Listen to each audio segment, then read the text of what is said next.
이 미친 새끼야! 감히 나한테 네 목숨을 버려! 살이 타들어가는 매캐한 냄새와 함께 매서운 손찌검이 제 뺨을 사정없이 후려쳤습니다. 시뻘건 불길이 공장을 집어삼키며 모든 것을 잿더미로 만들던 그날 밤, 감당할 수 없는 빚에 쫓겨 스스로 생을 마감하려던 저를 아버지는 짐승처럼 달려들어 밖으로 집어 던지셨습니다. 저는 아버지가 단순히 저를 구하려다 변을 당하신 줄만 알았습니다. 화재 현장 깊숙한 곳에서 불에 타다 만 그 충격적인 문서를 발견하기 전까지는 말입니다. 그날 밤 아버지가 제 뺨을 내리치며 숨겨야만 했던 기막힌 진실은 무엇이었을까요? 오늘의 사연 시작 전 구독과 좋아요를 눌러주신다면 여러분의 가정에 웃음과 행복이 가득할 거예요. 오늘의 사연 시작합니다. 지훈이 인적이 끊긴 어두운 골목길을 지나 낡은 목공소 철문 앞에 멈춰 섰습니다. 지훈은 오른손에 커다란 휘발유통을 무겁게 들고 있었죠. 지훈이 녹슨 철문을 걷어차듯 열고 캄캄한 목공소 안으로 비틀거리며 걸어 들어갔어요. 지훈이 손등으로 이마에 맺힌 식은땀을 거칠게 닦아냈습니다. 지훈이 휘발유통의 뚜껑을 열어 바닥에 들이부으며 소리쳤습니다. 다 끝났어. 이 지긋지긋한 빗구덩이 오늘로 다 끝이라고. 독한 기름 냄새가 좁은 목공소 안을 순식간에 가득 채웠죠. 지훈이 거친 숨을 몰아쉬며 텅 빈 플라스틱 통을 구석으로 집어던졌어요. 빈 통이 나무 판자들에 부딪히며 요란한 소리를 냈습니다. 어둠 속에서 성철이 지팡이를 짚고 천천히 걸어 나오며 말했습니다. 지금 여기서 뭐 하는 짓이냐? 지훈이 깜짝 놀라 뒤를 돌아보며 뒷걸음질을 쳤습니다. 아버지가 지금 이 시간에 공장에 왜 계세요? 지훈의 두 눈이 공포와 당혹감으로 커졌죠. 성철이 바닥에 흥건한 휘발유를 내려다보며 미간을 찌푸렸어요. 성철의 낡은 작업화 주변에도 이미 누런 휘발유가 웅덩이처럼 고여 있었습니다. 성철이 지팡이로 바닥을 쾅 내리치며 대답했습니다. 내가 할 소리다. 그 손에 든 라이터 당장 내려놔라. 지훈이 라이터를 쥔 손을 부들부들 떨며 목소리를 높였습니다. 안 내려놔요. 사채업자들이 매일같이 찾아와서 제 목을 조른단 말이에요. 이 공장 어차피 내일이면 그놈들 손에 다 넘어가잖아요. 차라리 다 태워버리고 저도 같이 죽을 겁니다. 지훈이 라이터를 허공에 휘두르며 악을 썼습니다. 성철이 지훈을 향해 한 걸음 다가가며 호통을 쳤죠. 못난 놈. 고작 그깟 돈 때문에 부모가 물려준 하나뿐인 목숨을 내던지겠다는 거냐? 지훈이 핏발선 눈으로 눈물을 뚝뚝 흘리며 자신의 가슴을 주먹으로 퍽퍽 쳤습니다. 고작 돈이요? 아버지는 몰라요. 그놈들이 제 멱살을 잡고 어떻게 협박했는지 아버지가 아시냐고요. 밥을 먹어도 모래를 씹는 것 같고 잠을 자도 지옥에 떨어지는 꿈만 꿔요.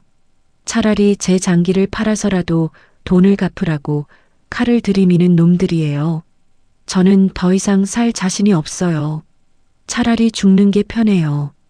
성철이 바닥에 둔 두툼한 종이 뭉치를 발끝으로 툭툭 치며 대답했어요. 그래서 애비가 평생 피땀 흘려 일군 이 목공소에 불을 지르겠다는 거냐? 지훈이 고개를 양옆으로 세게 가로저으며 발을 쾅쾅 구르며 소리쳤습니다. 그럼 어떡해요? 다른 방법이 없잖아요. 아버지도 저 때문에 평생 고생만 하셨잖아요. 우리 둘 다 이대로 가면 길거리로 나앉아서 깡통 차고 구걸해야 해요. 성철이 지훈의 코앞까지 다가와 눈을 부릅뜨고 말했습니다. 누가 너더러 죽으라고 했어. 빚은 내가 알아서 할 테니까 넌 당장 나가. 지훈이 성철의 낡은 셔츠 옷깃을 두 손으로 부여잡고 매달리며 오열했죠. 아버지가 어떻게 알아서 하는데요? 그 큰 돈을 아버지가 무슨 수로 갚아요. 제발 저 혼자 죽게 내버려 두세요. 아버지는 빨리 밖으로 나가시라고요. 성철이 지훈의 손을 거칠게 뿌리치며 자신의 뒤쪽 책상 위를 손가락으로 가리켰습니다. 저기 책상 위에 있는 서류들 안 보여? 애비가 다 준비해놨다. 넌 살아서 다시 시작하면 돼. 지훈이 시선을 돌려 어두운 책상 위를 바라보았습니다. 희미한 가로등 불빛이 비추는 하얀 종이에는 유서라는 두 글자가 굵게 자리하고 있었죠. 그 옆에는 생명보험 증서가 나란히 누워 있었어요. 지훈이 믿을 수 없다는 듯 두 눈을 크게 떴습니다. 저게 뭐예요? 생명보험? 유서? 아버지 설마. 저 살리려고 아버지가 돌아가시려고 한 거예요? 성철이 지훈의 어깨를 두 손으로 강하게 밀쳐내며 소리쳤습니다. 그래. 내가 죽어서 내 목숨값으로 내 놈 빚 갚아주려고 했다. 불은 내가 낼 테니까 넌 당장 여기서 꺼져.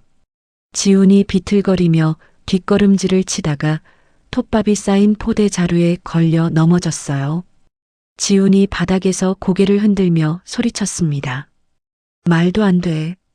어떻게 그런 짓을 해요? 제가 어떻게 아버지 목숨값으로 살아요.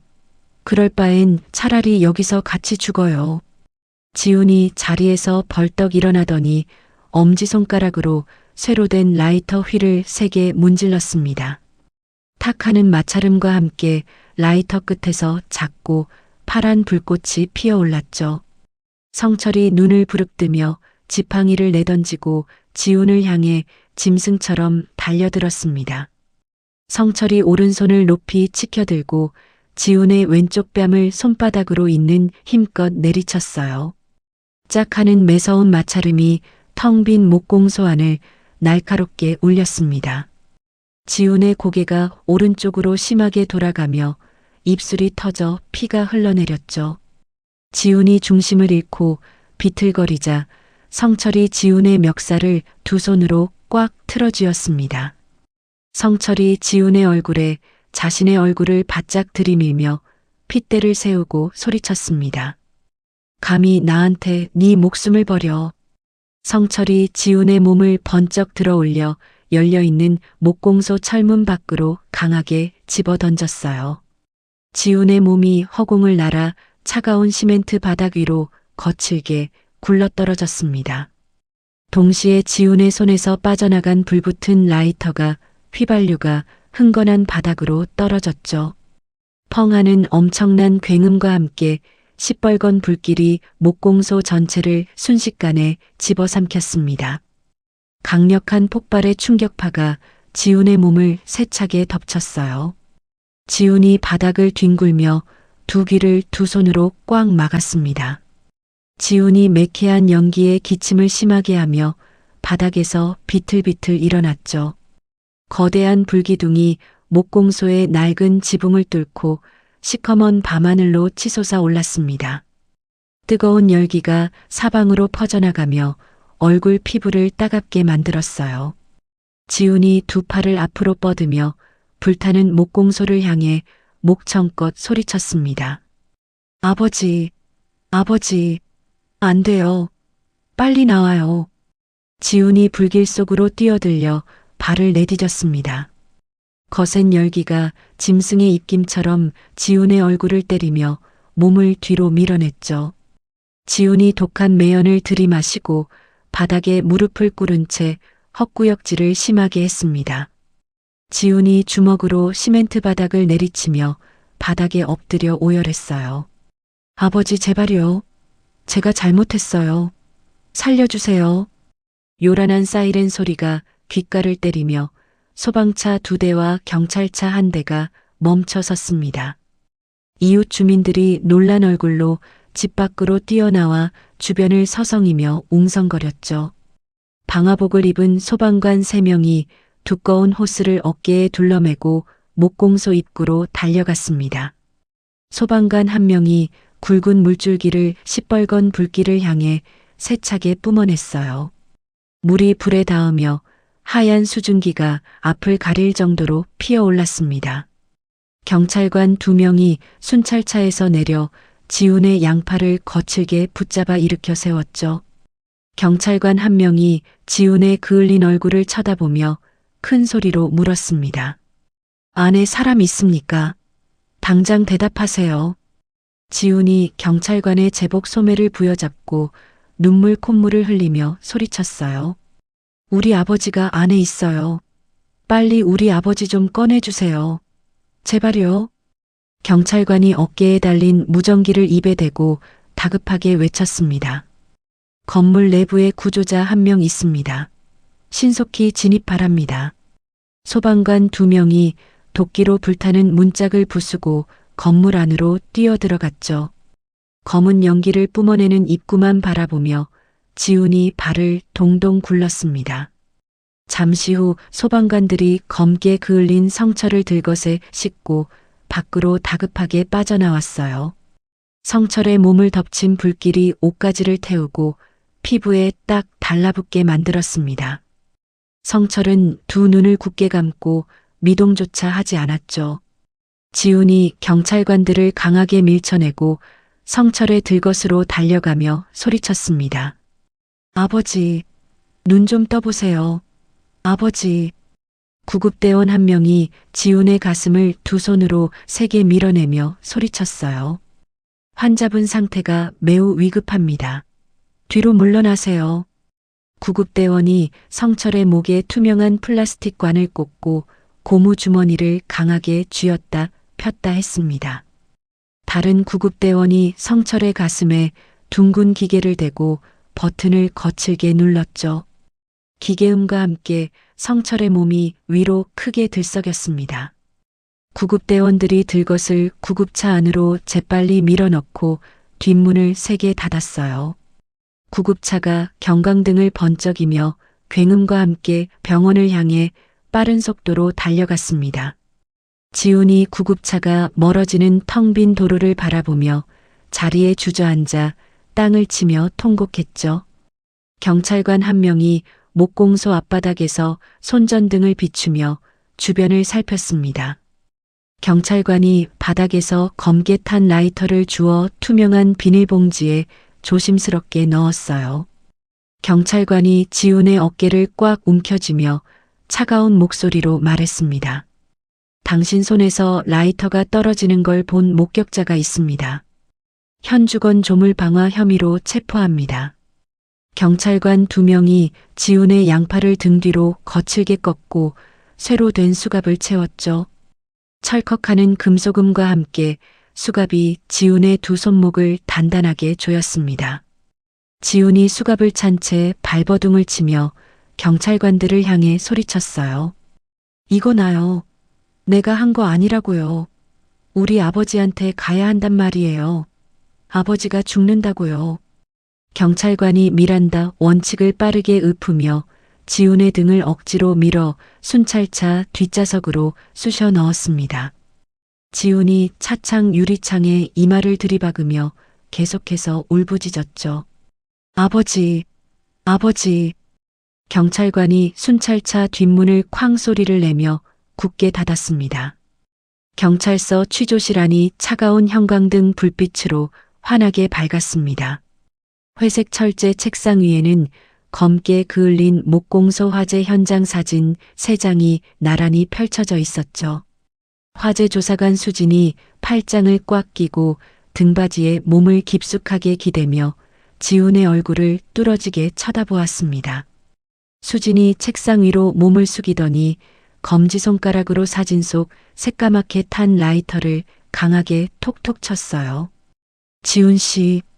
현장에서 발견된 이 라이터에서 지훈 씨의 지문이 아주 선명하게 나왔습니다.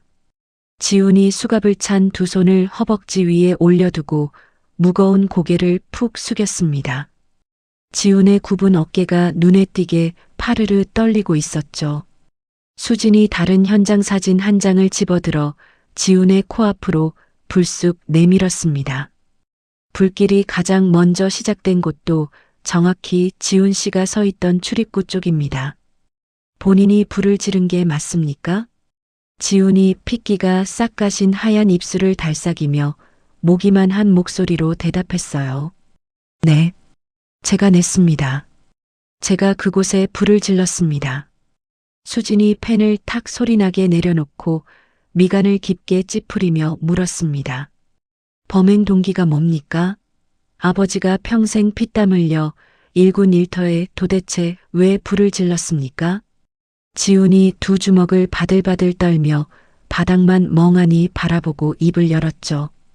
돈이 너무나 필요했습니다. 아버지가 돌아가시면 나오는 생명보험금을 노렸습니다. 지훈이 거짓말을 하며 자신의 아랫입술을 피가 나도록 꽉 깨물었습니다. 수진이 두 손으로 책상을 짚고 의자에서 벌떡 일어나며 목소리를 크게 높였어요. 지금 수사관 앞에서 거짓말하지 마세요. 생명보험금을 노렸다는 사람이 불을 지르고 자기 아버지를 구하려고 불길 속으로 뛰어듭니까? 지훈이 고개를 번쩍 들고 수진과 정면으로 시선을 맞췄습니다. 전부 진짜입니다. 돈에 눈이 멀어서 제가 미친 짓을 저질렀습니다. 제발 저를 당장 감방에 쳐넣어 주세요. 수진이 헛웃음을 짧게 치며 책상 위의 파일 철을 거칠게 넘겼죠. 수진이 취조실 벽에 붙은 커다란 화이트보드를 손바닥으로 쾅 치며 소리쳤습니다. 정밀 감식 결과가 당신 진술과 전혀 다릅니다. 수진이 보드에 붙은 화재 현장 도면을 펜 끝으로 강하게 짚으며 말을 이었어요. 불이 가장 먼저 시작된 발화지점은 당신이 서 있던 출입문 앞이 절대 아닙니다. 당신 아버지가 서 있던 안쪽 책상 근처입니다. 지훈이 두 눈을 크게 뜨고 입을 떡 벌렸습니다. 지훈의 창백한 얼굴에 극심한 당혹감이 역력하게 번져나갔죠. 지훈의 두 눈동자가 지진이라도 난 듯 심하게 흔들렸습니다. 지훈이 자리에서 엉덩이를 들썩이며 허공에 다급하게 손사래를 쳤어요. 아닙니다. 정말 불은 제가 냈어요.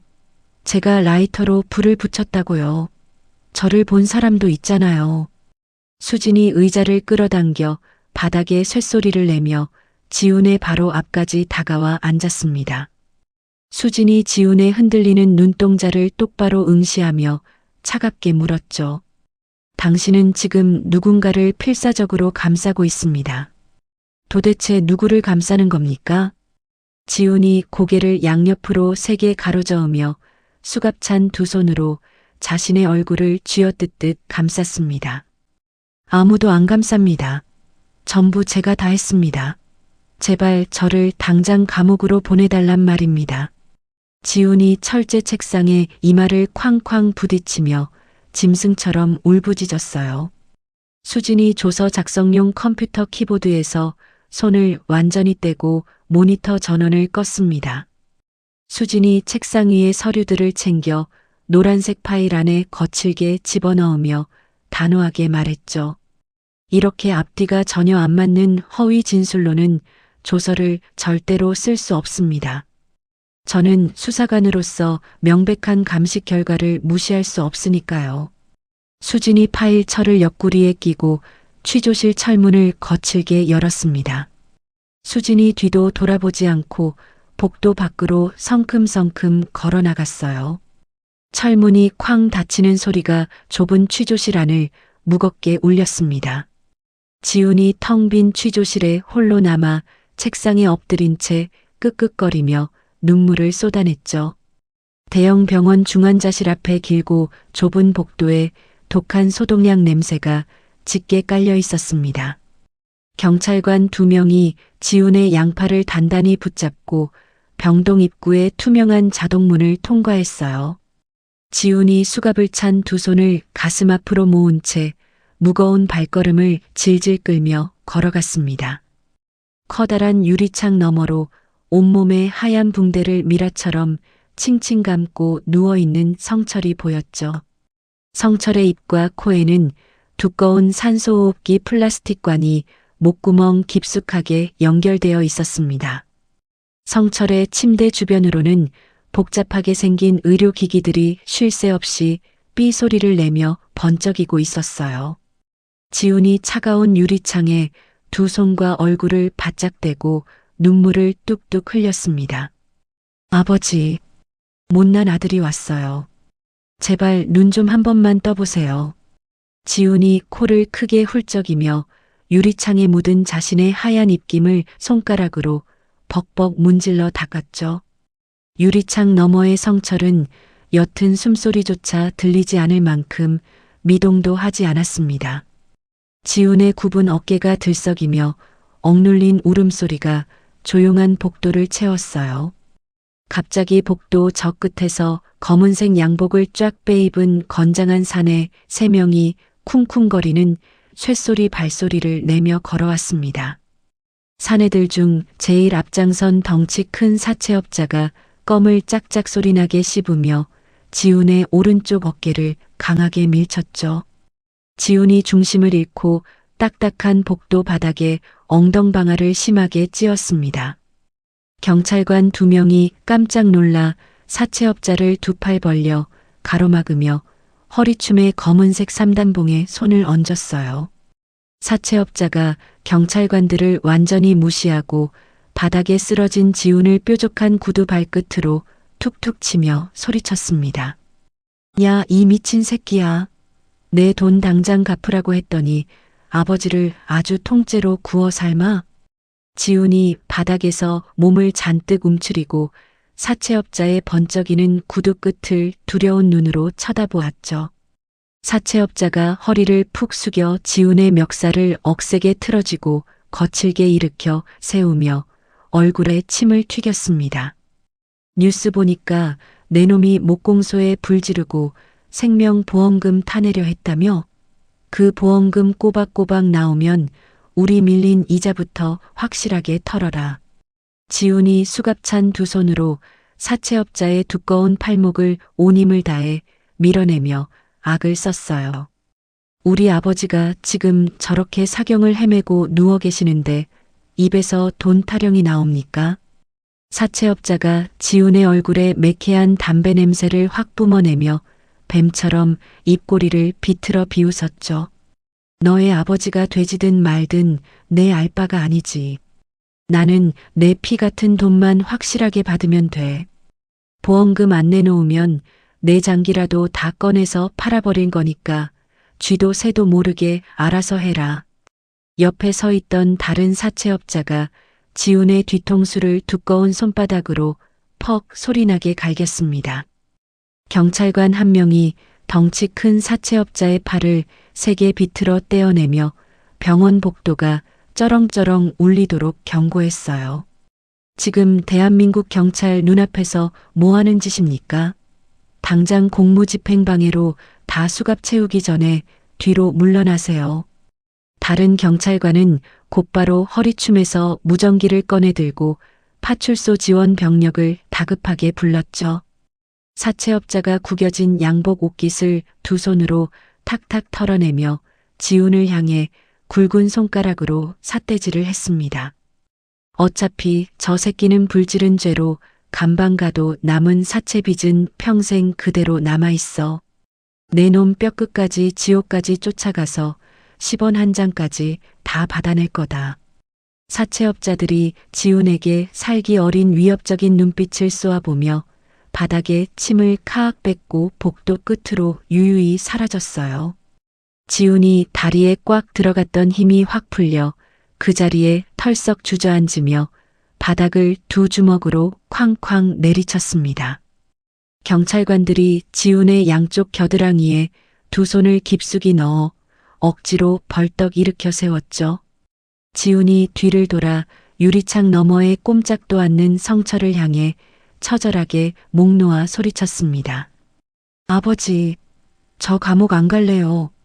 우리 아버지 곁에 딱 붙어 있을 거예요. 제발 저 혼자 두고 죽지 마세요. 경찰관들이 발버둥 치는 지훈의 좁은 어깨와 등을 강하게 떠밀며 엘리베이터를 향해 무거운 발걸음을 재촉했어요.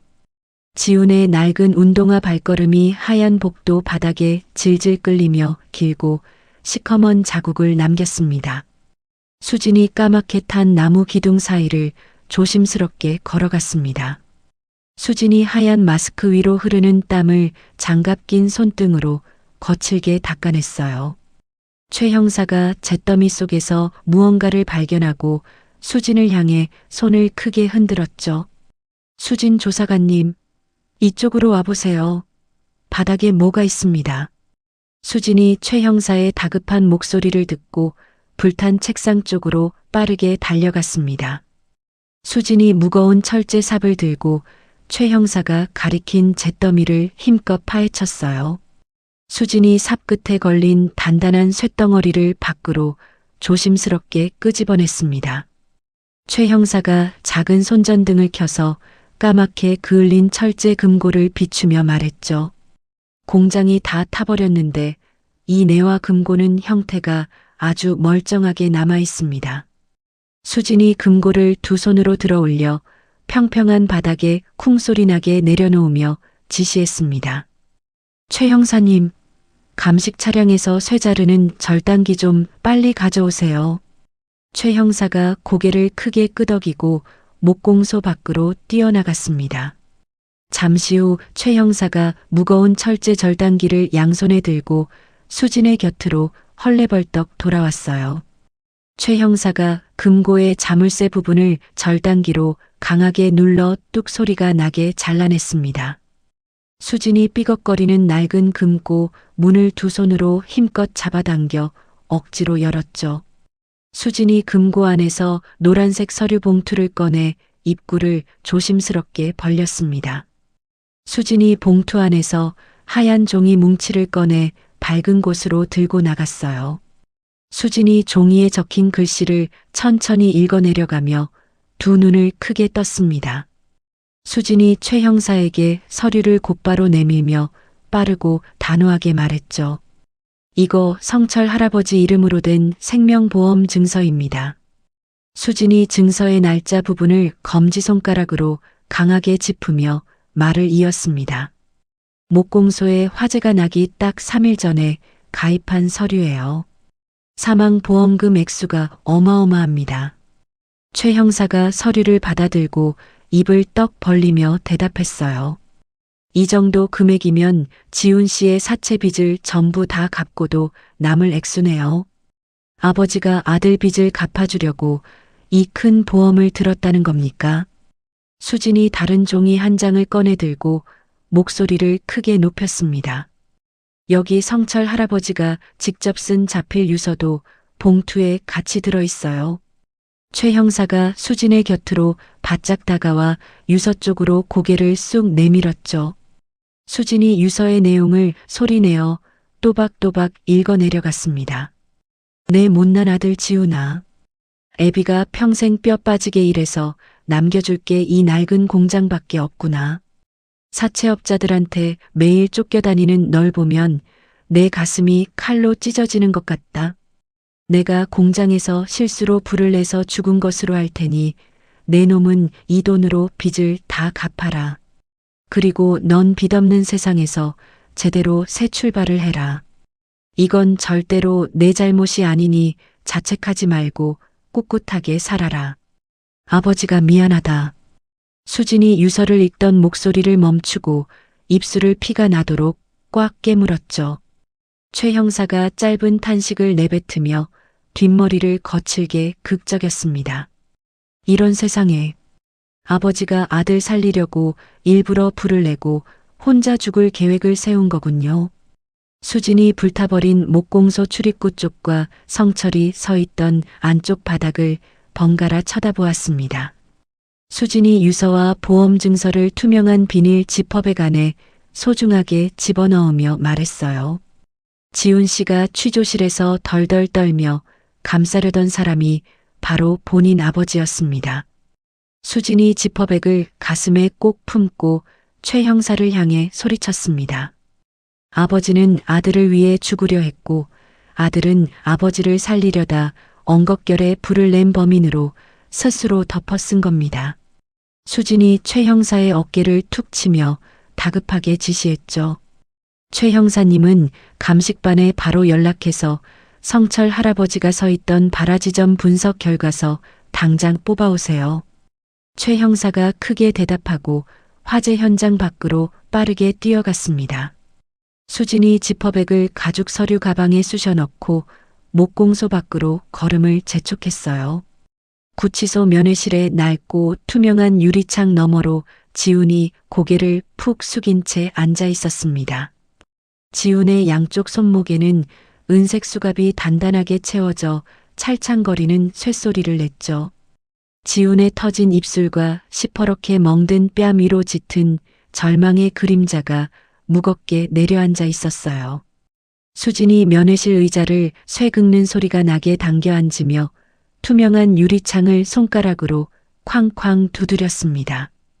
지훈이 천천히 고개를 들어 초점 없는 텅 빈 눈으로 수진을 멍하니 바라보았죠.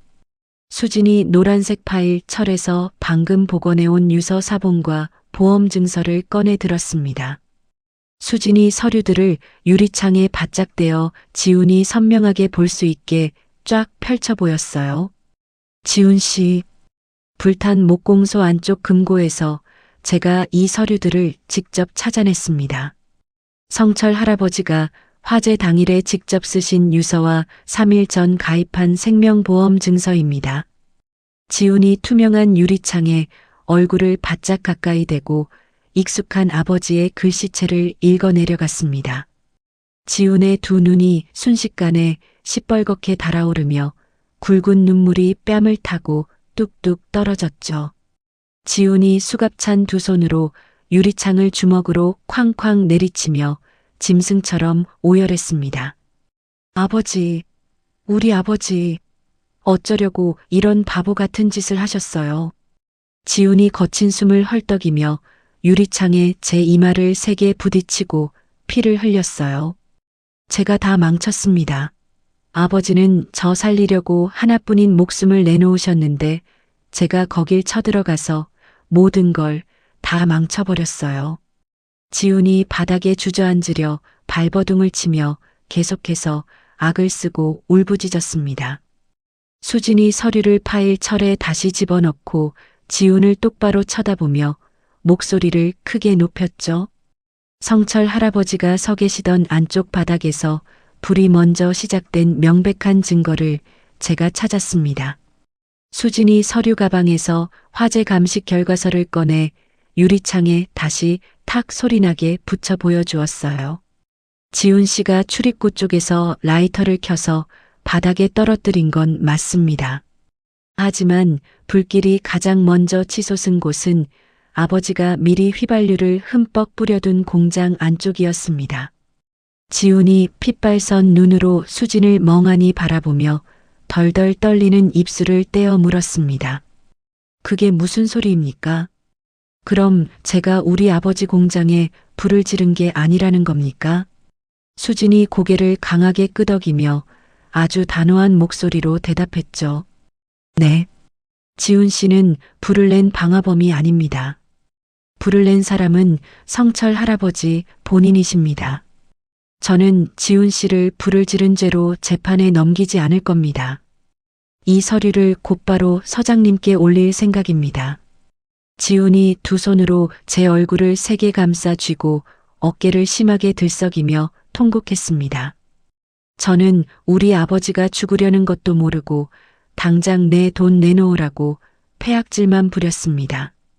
아버지가 저를 밖으로 던지셨을 때 제가 불길로 들어가서 아버지를 억지로라도 끌고 나왔어야 했어요. 저는 사람 새끼도 아닙니다. 차라리 저를 당장 목공소 불길 속에 던져서 잿더미로 만들어주세요. 수진이 자리에서 벌떡 일어나며 유리창을 두 손바닥으로 세게 치고 일갈했어요. 지금 당장 정신 똑바로 차리세요. 성철 할아버지가 자기 목숨까지 내던지면서 지키려고 했던 게 바로 지훈 씨입니다. 수진이 지훈의 얼빠진 얼굴을 매섭게 노려보며 쉴 새 없이 말을 이었죠. 여기서 계속 울면서 당신 얼굴이나 때리고 바보같이 자책만 할 겁니까? 아버지가 남긴 유서 내용대로 살아서 사채빚 다 갚고 똑바로 사는 모습을 병상에 누워 계신 아버지께 보여드려야 할 것 아닙니까? 지훈이 울음을 멈추지 못하고 유리창에 머리를 계속 쿵쿵 찌으며 대답했습니다. 제가 무슨 수로 그 엄청난 빚을 갚습니까? 아버지가 평생 일군 공장도 다 타버렸고 아버지도 저렇게 숫덩이가 되어 쓰러져 계시는데 제가 할 수 있는 게 아무것도 없다고요. 수진이 파일 철을 옆구리에 단단히 끼고 면회실 문고리를 잡으며 차갑게 말했어요. 조사 결과가 나오는 대로 지훈 씨는 오늘 내로 곧 감방에서 풀려날 겁니다. 구치소에서 나가면 당장 아버지 병실부터 찾아가서 무릎 꿇고 진심으로 사죄하세요. 그리고 당신 두 손으로 직접 빚을 갚을 국리부터 하세요. 그게 성철 할아버지의 끔찍한 희생에 보답하는 유일한 길입니다. 수진이 지훈을 뒤로 한 채 면회실 문을 세게 열고 밖으로 성큼성큼 걸어 나갔습니다. 면회실 낡은 철문이 쾅 소리를 내며 무겁게 닫혔죠. 지훈이 텅 빈 면회실에 홀로 남아 차가운 시멘트 바닥에 웅크리고 앉아 두 주먹으로 바닥을 치며 엉엉 울었습니다. 지훈의 짐승 같은 오열 소리가 면회실 안을 텅텅 울리며 차갑게 맴돌았어요. 지훈이 경찰서의 무거운 유리문을 양손으로 밀고 밖으로 걸어 나왔습니다. 차가운 아침 공기가 지훈의 멍든 얼굴과 터진 입술에 매섭게 닿았죠. 지훈이 경찰서 앞 돌계단을 천천히 밟고 내려갔어요. 검은색 정장을 입은 중년 남자가 서류 가방을 들고 지훈의 앞을 가로막았습니다. 중년 남자가 가방에서 하얀색 서류 봉투를 꺼내 지훈에게 내밀며 말했죠. 보험회사 심사팀에서 나왔습니다. 성철 할아버지 생명보험금 지급 거절 통지서입니다. 지훈이 핏발선 눈으로 남자의 손에 들린 하얀 봉투를 물끄러미 내려다보았습니다. 남자가 지훈의 손에 봉투를 억지로 쥐어주며 말을 이었어요. 경찰 조사 결과 성철 할아버지 본인이 고의로 불을 내고 목숨을 끊으려 한 사실을 저희가 명백하게 확인했습니다. 약관에 따라 자살 시도와 고의적인 방화는 보험금을 단 한 푼도 지급할 수 없습니다. 지훈이 봉투를 쥔 손에 힘을 꽉 주어 종이를 구겨버렸습니다. 지훈이 고개를 끄덕이며 갈라진 목소리로 대답했죠. 잘 됐습니다. 우리 아버지 목숨값으로 나온 돈은 저도 받을 생각 눈곱만큼도 없었습니다. 남자가 고개를 가볍게 숙여 인사하고 뒤돌아 걸어갔어요. 지훈이 구겨진 봉투를 바지 주머니에 아무렇게나 쑤셔 넣었습니다. 갑자기 경찰서 주차장 구석에서 시커먼 승합차 한 대가 거친 엔진 소리를 내며 달려와 지훈의 코앞에 멈춰섰죠. 차 문이 덜컹거리며 열리고 덩치 큰 사채업자 3명이 우르르 내렸습니다. 병원 복도에서 지훈을 넘어뜨렸던 덩치 큰 사채업자가 주머니에 손을 찔러 넣고 짝다리를 짚으며 다가왔어요. 사채업자가 지훈의 얼굴에 담배 연기를 길게 뿜어내며 턱을 치켜들었습니다. 경찰서에서 방금 나오는 길이니까 오늘은 곱게 말할 때 내 돈 내놔라. 지훈이 바닥을 내려다보던 고개를 번쩍 들고 사채업자를 똑바로 노려보았죠. 사채업자가 지훈의 가슴팍을 굵은 손가락으로 툭툭 찌르며 소리쳤습니다. 내 애비가 죽으려고 불까지 질렀는데 보험금 한 푼 못 받는 거 우리가 다 듣고 왔다. 돈 나올 구석도 다 막혔는데 이제 내 놈 장기라도 꺼내서 팔아야지 어쩌겠냐. 사채업자 2명이 지훈의 양팔을 붙잡으려 험악한 표정으로 성큼성큼 다가왔어요.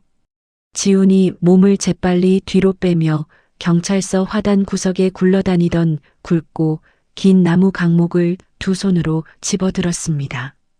지훈이 강목을 허공에 붕소리가 나도록 크게 휘두르며 악을 썼죠. 내 몸에 손가락 하나라도 대기만 해보십시오. 다 부수고 나도 여기서 죽어버린 겁니다. 사채업자들이 지훈의 살기 어린 눈빛과 강목 휘두르는 기세에 놀라 주춤거리며 뒷걸음질을 쳤습니다. 지훈이 강목 끝을 덩치 큰 사채업자의 코앞까지 바짝 겨누고 목에 핏대를 세웠어요. 우리 아버지가 나 살리려고 목숨까지 내던졌습니다.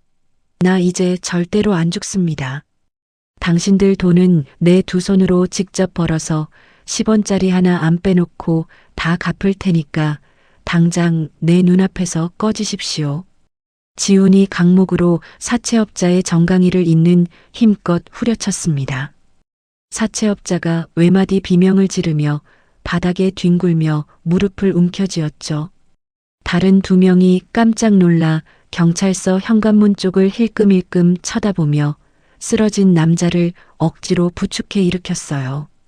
사채업자가 절뚝거리며 승합차에 올라타면서 창문 밖으로 고개를 내밀고 삿대질을 하며 소리쳤습니다. 너 이 자식 두고 보자. 한 달 안에 돈 안 갚으면 진짜 가만 안 둔다. 승합차가 타이어 마찰음을 날카롭게 내며 경찰서 주차장을 급하게 빠져나갔습니다. 지훈이 헐떡이는 숨을 고르며 쥐고 있던 강목을 바닥에 툭 내던졌죠. 지훈이 터진 입술을 손등으로 한번 훔치고 쟁걸음으로 도로를 향해 걸어갔어요. 지훈이 새까맣게 타버린 목공소 마당 한가운데에 우두커니 섰습니다. 매캐한 탄내가 지훈의 코끝을 찌르고 들어와 기침을 연거푸 쏟아내게 만들었죠. 건물 지붕은 폭삭 주저앉았고 두꺼운 기둥들은 새까맣게 타서 바닥에 나뒹굴었습니다. 지훈이 무너진 잿더미 속으로 성큼성큼 걸어 들어갔어요. 지훈이 두 손으로 시커먼 재와 흙을 쉴 새 없이 파헤치기 시작했습니다. 손톱 밑에 까만 때가 끼고 손가락이 날카로운 나무 조각에 긁혀 붉은 피가 났지만 지훈은 멈추지 않았죠. 지훈이 불에 타다만 철제 공구 상자를 발견하고 뚜껑을 발로 세게 차서 열었습니다.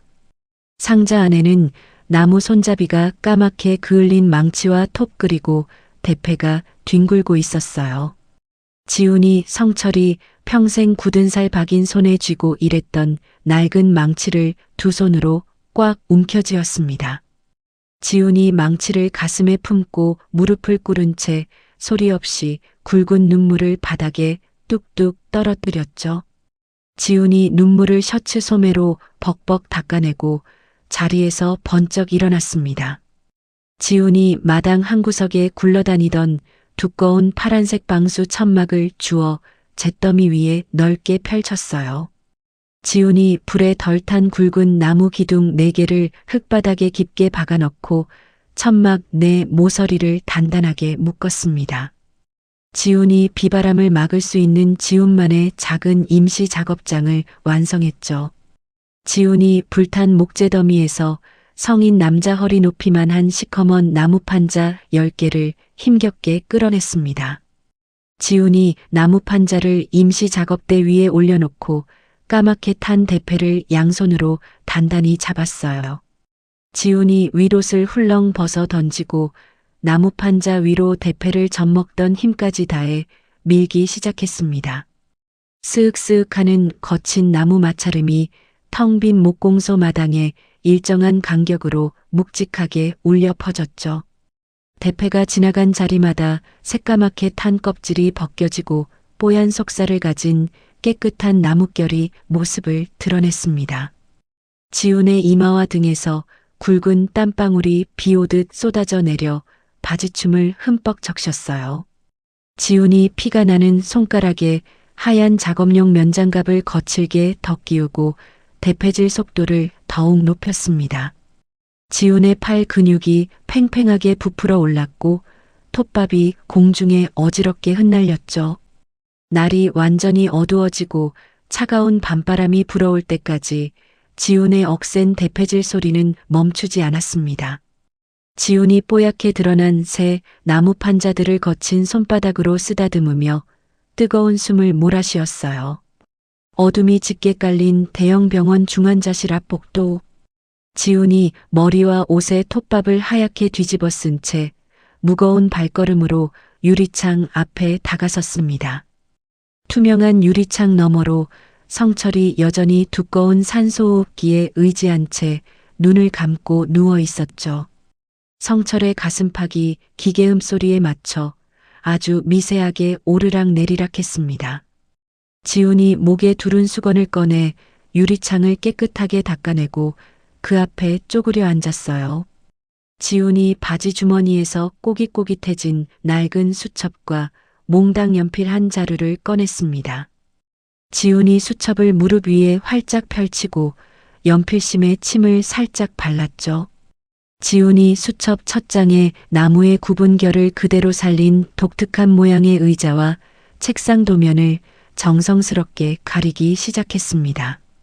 지훈의 연필이 하얀 종이 위를 바쁘게 움직이며 세상에 하나뿐인 가구의 형태를 뚜렷하게 완성해 나갔어요. 지훈이 도면 옆 빈 공간에 복잡한 숫자를 빼곡하게 적어 내려갔습니다. 지훈이 사채 이자와 원금을 꼼꼼하게 계산하고 매달 반드시 갚아야 할 금액을 달력 형태로 표를 그렸죠. 지훈이 수첩에 적힌 상환 계획표 아래에 글씨를 아주 크고 진하게 꾹꾹 눌렀었습니다. 내 두 손으로 우리 아버지 빚 전부 다 갚는다. 지훈이 자리에서 벌떡 일어나 수첩의 도면을 유리창 쪽으로 번쩍 들어 성철이 볼 수 있게 바짝 붙였어요. 지훈이 잠든 성철의 붕대 감긴 얼굴을 바라보며 나지막하고 단단한 목소리로 속삭였습니다. 아버지, 제가 아버지 연장으로 가구 100개 1000개를 만들어서라도 이 빚 다 갚을 겁니다. 절대로 포기 안 할 테니까 저기 누워서 제발 숨만 쉬고 기다려 주십시오. 내일 밤에 퇴근하고 또 도면 그려서 보여드리러 올게요. 지훈이 차가운 유리창에 뜨거운 손바닥을 한번 꾹 누르고 뒤돌아 승강기 쪽으로 걸어갔죠. 지훈의 다부진 발걸음 소리가 조용한 병원 복도를 쿵쿵 울리며 멀리 퍼져나갔습니다. 지훈이 파란색 방수 천막 아래에서 굵은 사포를 두 손으로 움켜쥐었습니다. 지훈이 까맣게 그을린 나무 판자의 모서리를 둥글게 문지르며 구슬땀을 흘렸죠. 땀방울이 지훈의 낡은 셔츠 등판을 흠뻑 적셔 짙은 색으로 만들었어요. 지훈이 대패를 밀 때마다 나무 깎는 냄새와 매캐한 숯 냄새가 좁은 천막 안을 가득 채웠습니다. 지훈이 자신이 완성한 나무 의자의 등받이를 거친 손바닥으로 천천히 쓰다듬었죠. 지훈은 불에 탄 흔적을 검은색 무늬처럼 자연스럽게 살려내 독특한 모양의 의자를 만들었어요. 마당 입구 쪽에서 누군가 자갈을 밟으며 다가오는 소리를 냈습니다. 지훈이 사포를 나무 판자 위에 내려놓고 허리를 펴며 고개를 돌렸죠. 수진이 나이 지긋한 중년 여성과 함께 잿더미 마당을 가로질러 걸어오고 있었어요. 수진이 지훈을 향해 손을 크게 흔들며 밝은 목소리로 외쳤습니다. 지훈 씨, 제가 귀한 손님을 한 분 모시고 왔습니다.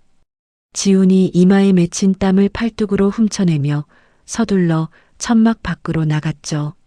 지훈이 굽은 허리를 숙여 두 사람을 향해 깍듯하게 인사를 했어요.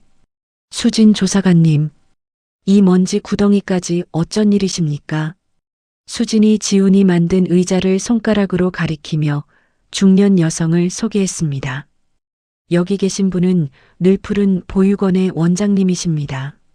제가 지훈 씨의 사연과 가구 도면을 보여드렸더니 직접 와서 보고 싶다고 하셨어요. 보육원 원장이 지훈의 까맣게 탄 두 손을 바라보며 따뜻하게 미소를 지었죠. 보육원 원장이 의자 곁으로 다가가 매끄러운 나무 표면을 조심스럽게 어루만졌습니다. 아이고, 화재 현장에서 이렇게 훌륭하고 튼튼한 의자를 만들고 계실 줄은 꿈에도 몰랐습니다. 지훈이 쑥스러운 듯 뒷머리를 극적이며 더듬더듬 대답했어요. 겉은 흉하게 탔어도 속은 아주 단단하고 훌륭한 참나무들입니다. 우리 아버지가 평생을 바쳐서 고르고 말린 나무들이니까요. 보육원 원장이 의자에 직접 앉아 허리를 기대보고는 고개를 크게 끄덕였습니다.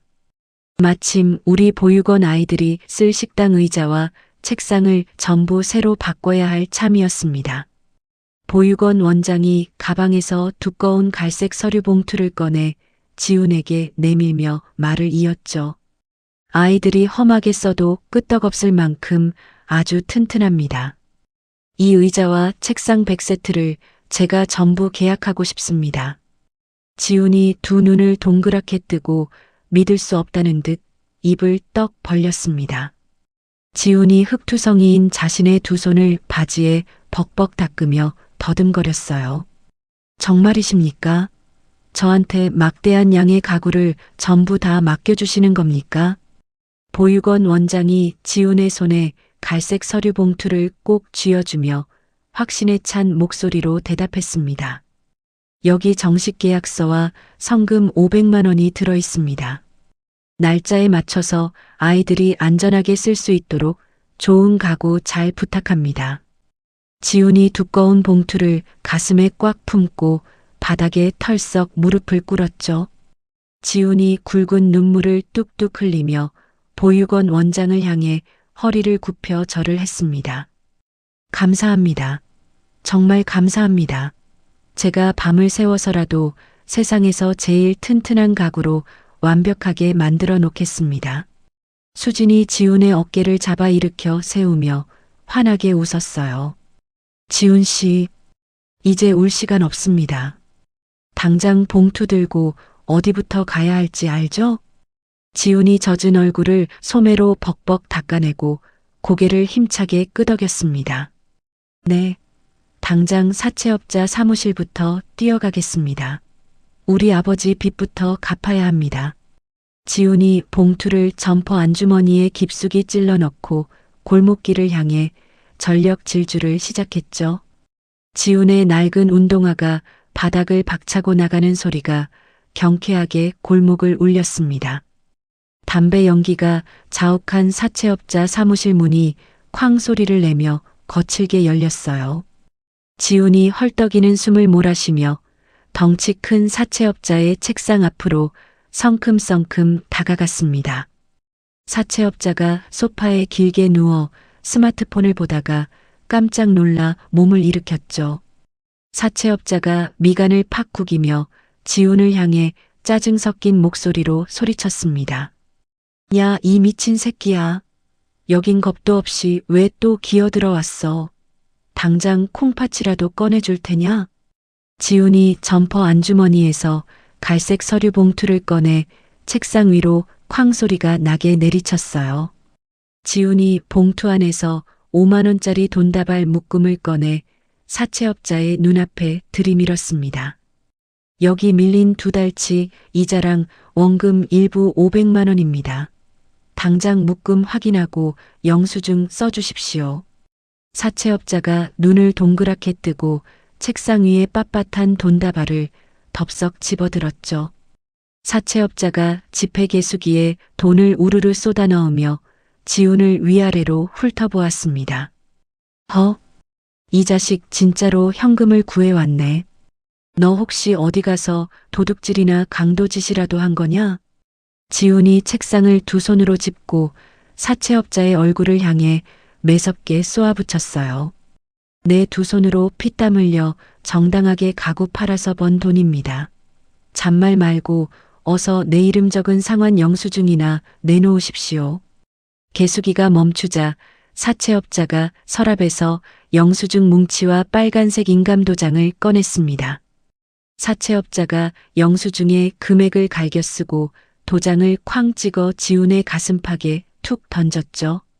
알았어. 아주 징글징글한 놈이네. 여기 영수증이다.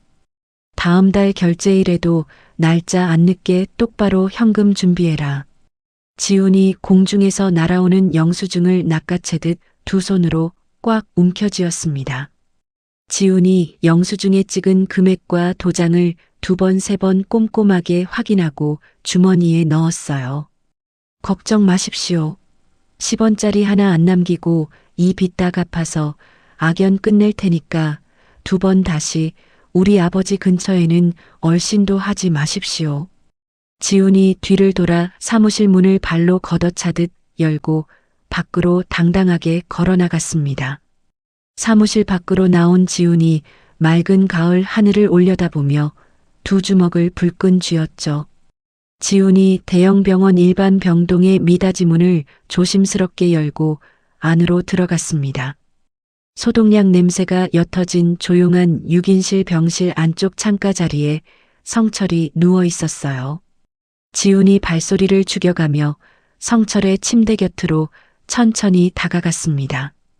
의사가 성철의 얼굴에 감은 두꺼운 붕대를 절반쯤 풀어 상처투성이인 이마와 눈매가 고스란히 보였죠.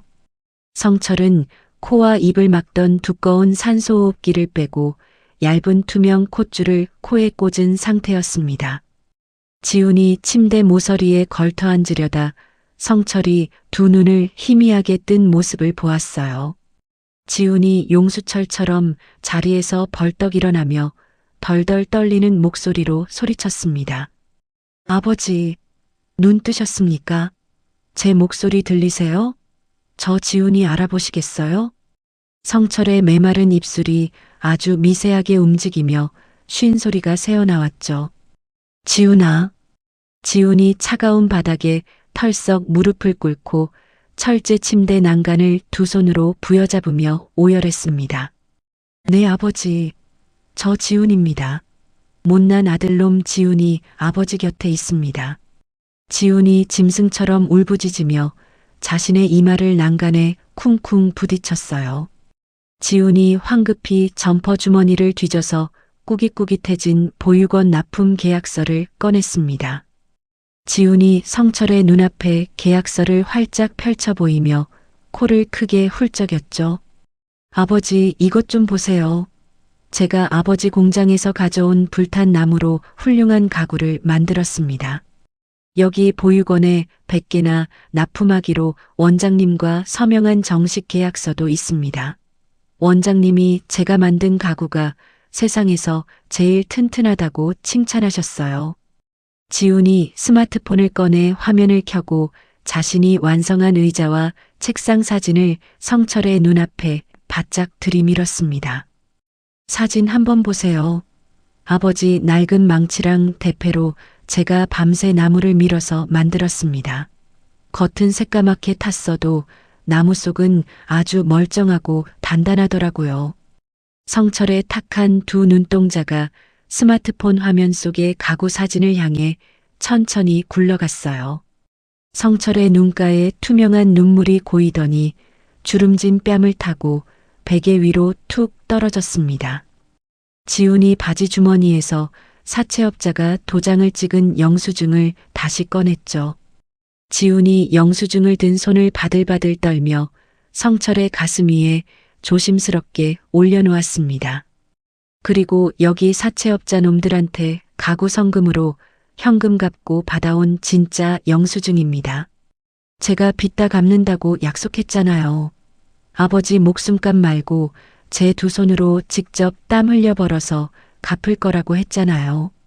지훈이 눈물 콧물이 범벅이 된 얼굴로 성철을 향해 활짝 웃어 보였어요. 그러니까 아버지 제발 힘내십시오. 얼른 병 털고 일어나서 저랑 같이 톱질하셔야죠. 이 빚 다 갚고 나면 제가 우리 아버지 이름으로 세상에서 제일 크고 번듯한 목공소 다시 세울 겁니다. 성철이 붕대를 두껍게 감은 오른손 손가락을 아주 미세하게 꿈틀거렸습니다. 성철이 침대 난간을 꽉 움켜쥔 지훈의 투박한 손등 위로 자신의 붕대 감은 손을 힘겹게 얹었죠. 지훈이 깜짝 놀라 성철의 거친 손을 자신의 두 손으로 소중하게 꽉 맞잡았습니다. 성철이 눈물을 쉴 새 없이 흘리며 지훈의 손을 향해 아주 약하지만 따뜻한 힘을 주었어요. 내 새끼, 고생 많았다. 지훈이 성철의 붕대 감은 손등에 자신의 뺨을 비비며 어린아이처럼 소리내어 엉엉 울었습니다. 아닙니다, 아버지. 저 하나도 안 힘들어요. 아버지가 안 돌아가시고 살아계셔 주셔서 제가 더 감사합니다. 저 이제 절대로 나쁜 생각 안 하고 똑바로 살 겁니다. 우리 두 식구 평생 목수일하면서 행복하게 살아요. 지훈의 뜨거운 눈물이 성철의 하얀 붕대 위로 쉴 새 없이 쏟아져 내렸습니다. 따뜻한 저녁 햇살이 병실 창문을 넘어와 두 사람의 맞잡은 손을 황금빛으로 환하게 비추었어요. 지훈이 일반 병실 앞 복도 의자에 쪼그려 앉아 깜빡 졸고 있었습니다.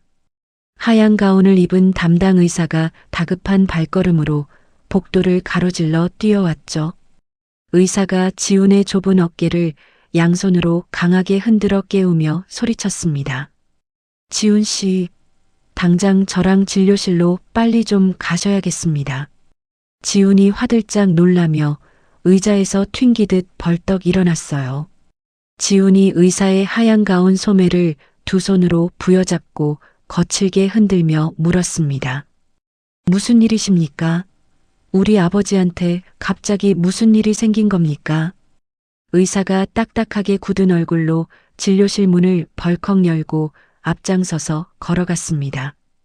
진료실 안으로 들어간 의사가 책상 위에 차트를 툭 소리나게 던지듯 내려놓았죠.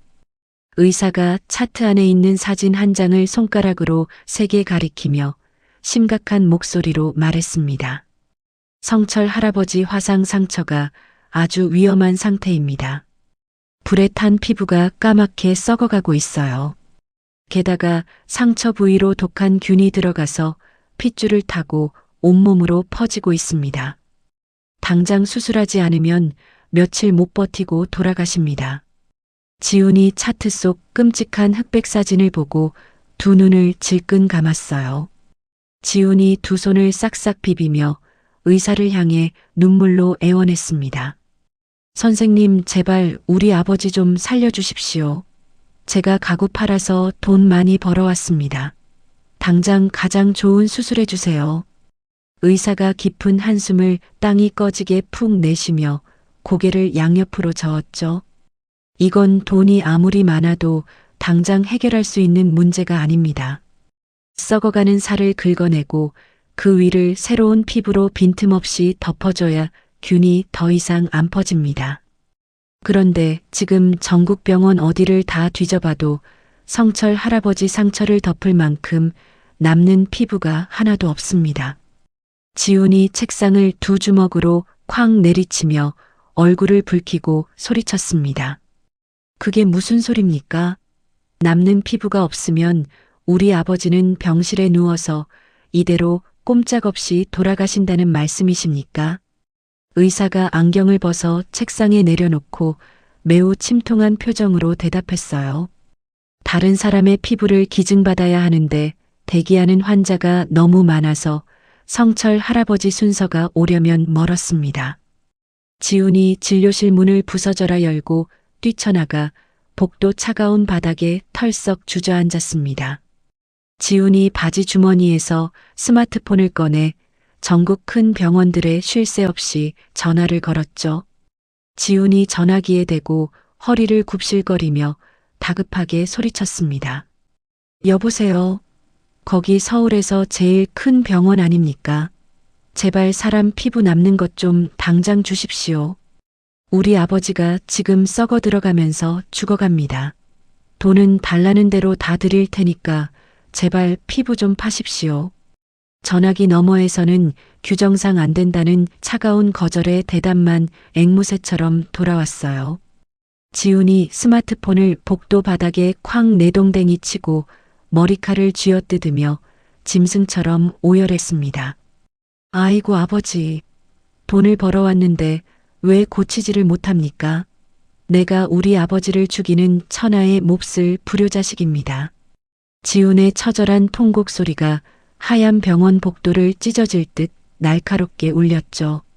진료실 안에서 상황을 지켜보던 의사가 복도에서 구르며 우는 지훈을 다시 불렀습니다.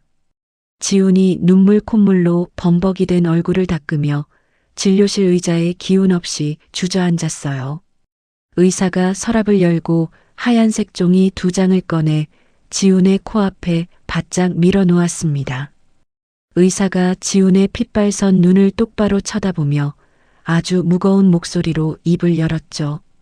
마지막으로 딱 한 가지 방법이 남아있긴 합니다. 지훈이 용수철처럼 자리에서 튀어오르며 의사의 두 어깨를 덥석 잡았습니다. 그게 뭡니까? 사람을 죽여서라도 가져올 테니까 당장 말씀만 하십시오. 의사가 지훈의 억센 두 손을 부드럽게 떼어내어 진정시키며 대답했어요. 핏줄인 지훈 씨의 피부를 직접 떼어내서 성철 할아버지 몸에 붙이는 방법입니다.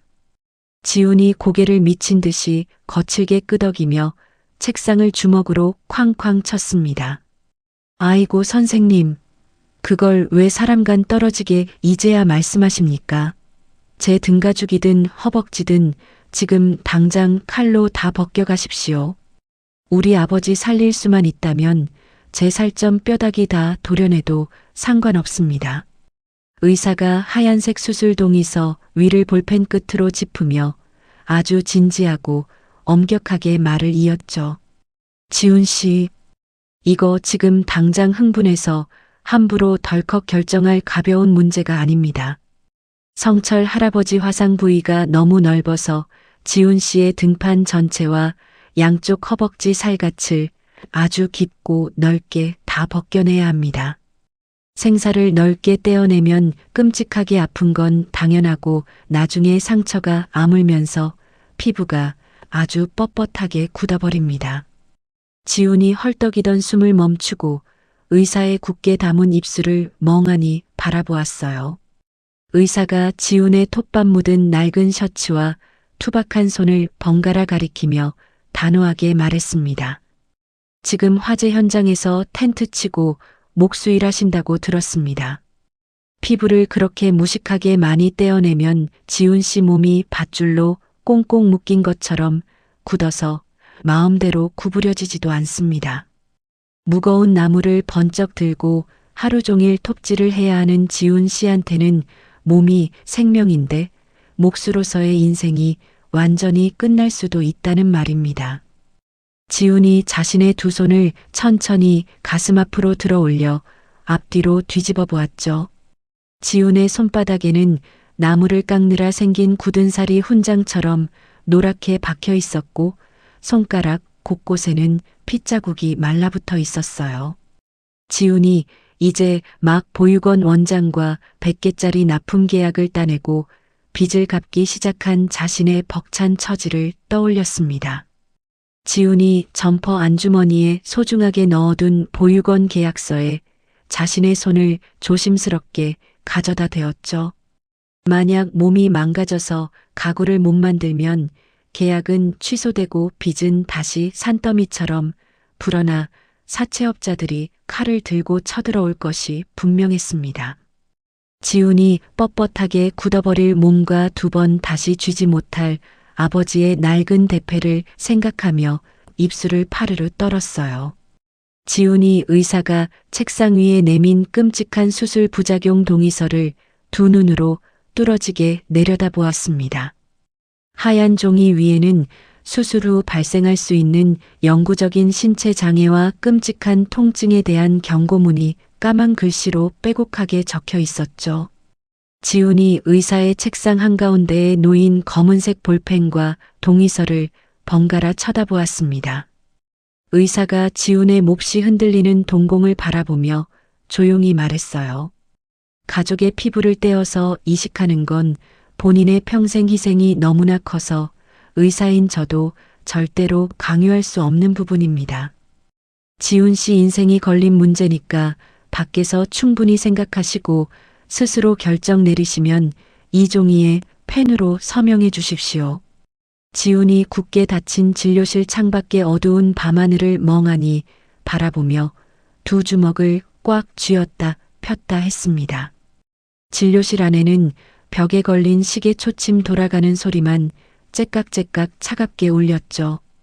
지훈이 마른 침을 꿀꺽 삼키고 동의서 맨 아래에 있는 서명란을 빤히 내려다보았습니다. 지훈의 거칠고 무거운 숨소리가 조용한 진료실 안을 꽉 채웠어요. 지훈이 탁자 위에 놓인 까만색 볼펜을 오른손으로 덥석 집어들었습니다. 지훈이 하얀색 수술 동의서 맨 아래 빈칸에 자신의 이름을 아주 크고 굵게 꾹꾹 눌렀었죠. 지훈이 종이가 찢어질 정도로 힘을 주어 서명을 마치고 의사를 향해 펜을 불쑥 내밀었어요. 지훈이 핏발선 두 눈을 부릅뜨고 아주 크고 단호한 목소리로 소리쳤습니다. 선생님, 제 등에 있는 살갗이랑 양쪽 허벅지 살을 남김없이 전부 다 벗겨가십시오. 제 몸뚱이가 나무 토막처럼 뻣뻣하게 굳어서 평생 공구 하나 못 지어도 상관없습니다.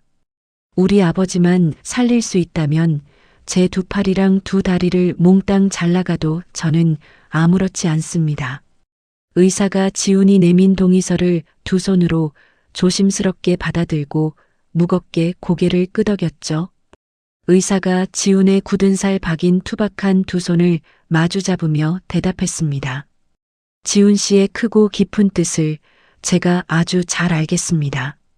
제가 제 의사 인생을 전부 다 걸고 성철 할아버지 몸에 지훈 씨 피부를 빈틈없이 완벽하게 붙여놓겠습니다. 지훈이 의사의 하얀 가운 소매를 양손으로 꽉 움켜쥐고 눈물을 뚝뚝 흘리며 매달렸어요.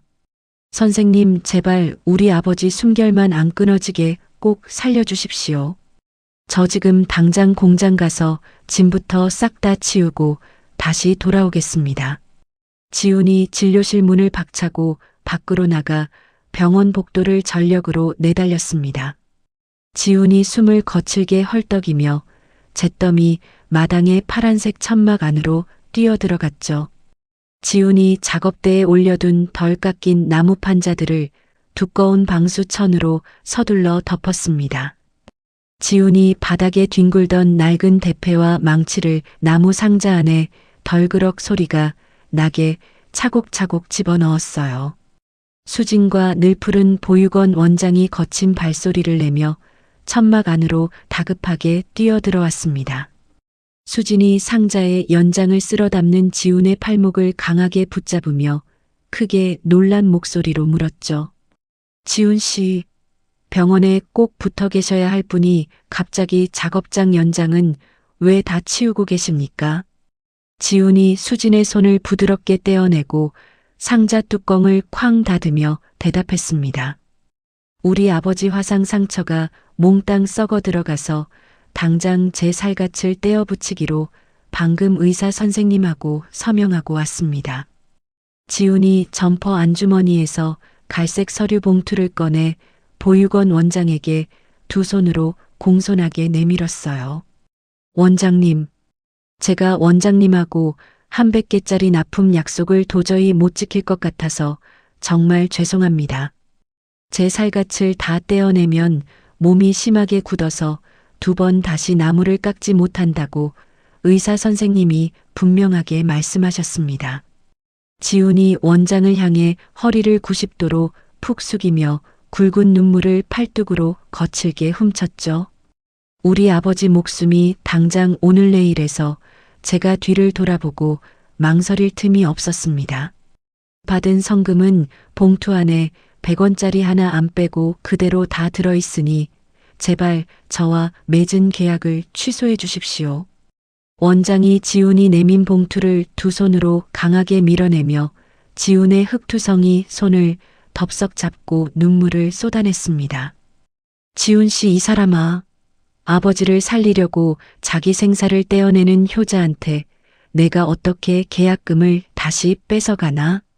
납품 계약은 내가 죽는 날까지 절대로 안 물러줄 테니까 몸 낫는 대로 10년이 걸리든 20년이 걸리든 천천히 가구 만들어서 가져와.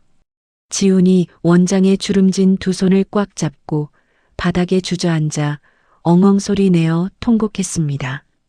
원장님, 정말 죄송합니다. 제가 평생 짐승처럼 흙바닥을 기어다녀서라도 이 은혜를 무조건 다 갚겠습니다. 수진이 주머니에서 스마트폰을 꺼내 화면을 톡톡 두드리며 지훈의 어깨를 손바닥으로 툭 쳤어요. 지훈 씨, 가구 못 만들어서 갚아야 할 사채 빚이랑 당장 내야 할 엄청난 수술비는 제가 오늘부로 싹 다 알아서 할 겁니다. 지훈이 토끼처럼 두 눈을 동그랗게 뜨고 수진을 멍하니 쳐다보았죠. 조사관님이 도대체 무슨 수로 그 엄청난 돈을 알아서 하신다는 말씀이십니까? 수진이 스마트폰 화면을 지훈의 코앞에 바짝 들이밀며 아주 자신 있는 목소리로 소리쳤습니다. 제가 인터넷 게시판에 성철 할아버지랑 지훈 씨의 눈물겨운 이야기를 싹 다 올려서 후원금 모으는 방을 방금 만들었습니다. 수진이 화면 속의 빨간색 모금 버튼을 검지손가락으로 힘차게 꾹 눌렀어요.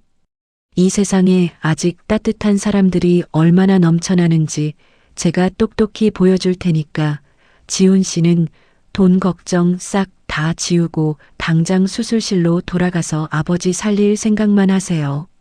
원장도 자신의 두툼한 지갑을 꺼내어 허공에 흔들며 수진의 말에 크게 맞장구를 쳤죠. 수진 조사관 말이 천번 만번 맞다. 나도 우리 보육원 식구들이랑 주변 사람들한테 전부 다 연락해서 당장 수술비 보태줄 테니까 어서 병원으로 뛰어가라. 지훈이 흙바닥에 무릎을 꿇고 수진과 원장을 번갈아 쳐다보며 두 손을 쉴 새 없이 싹싹 비볐습니다. 지훈이 자리에서 흙먼지를 탁탁 털며 일어나 다시 병원을 향해 짐승처럼 울부짖으며 내달렸어요. 차갑고 하얀 불빛이 쏟아지는 병원 수술실 앞 복도. 지훈이 환자복으로 갈아입고 이동식 철제 침대에 누워 수술실의 무거운 철문 앞까지 도착했습니다. 수진이 복도 끝에서 헐레벌떡 뛰어와 지훈의 침대 철제 난간을 두 손으로 꽉 움켜잡았죠. 수진이 이마에 쉴 새 없이 흐르는 땀을 손등으로 닦아내며 지훈을 향해 활짝 웃어 보였습니다. 지훈 씨, 방금 인터넷 모금함에 500명이나 되는 사람들이 돈을 보내주고 응원글을 1000개도 넘게 쉴 새 없이 달고 있습니다. 사채 빚이랑 수술비 벌써 절반이나 다 모였으니까 지훈 씨는 무조건 살아서 다시 나오기만 하세요.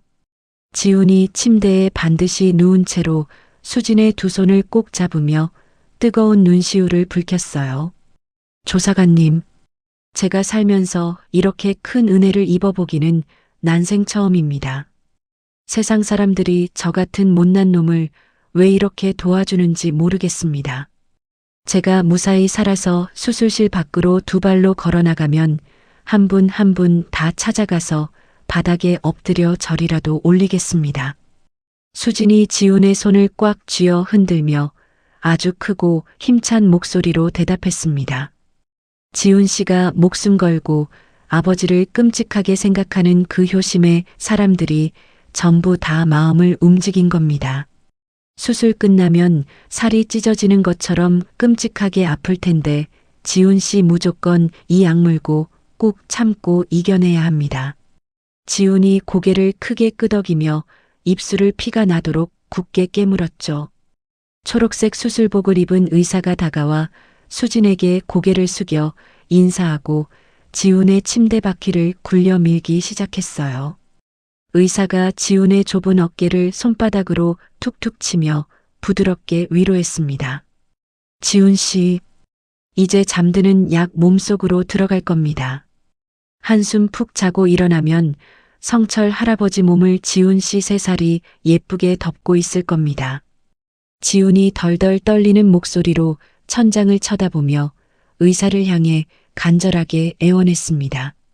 선생님, 제 등가죽살은 하얀 뼈가 다 드러나 보이도록 벅벅 긁어가도 좋으니까 제발 우리 아버지 상처에 틈 하나 없이 꽉꽉 채워주십시오.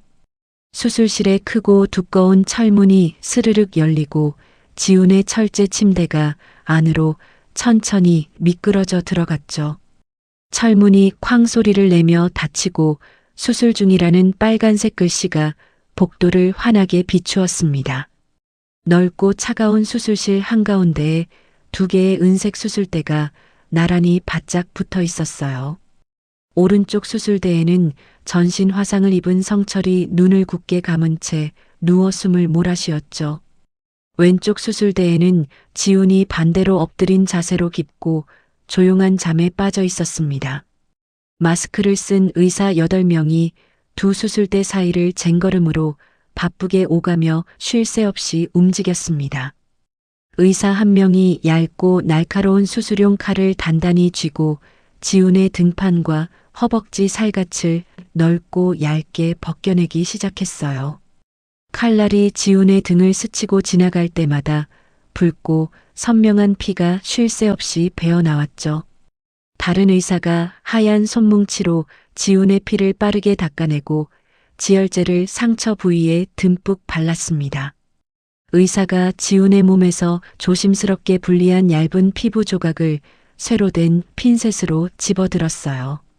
의사가 피부 조각을 옆 수술대에 누운 성철에 까맣게 썩어 들어간 화상 상처 위로 곧바로 옮겼습니다.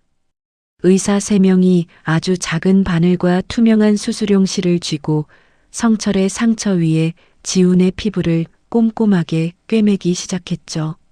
지훈의 등에서 떼어낸 살같이 성철에 타버린 가슴과 양팔 위를 마치 조각볼을 맞추듯 빈틈없이 덮어나갔습니다.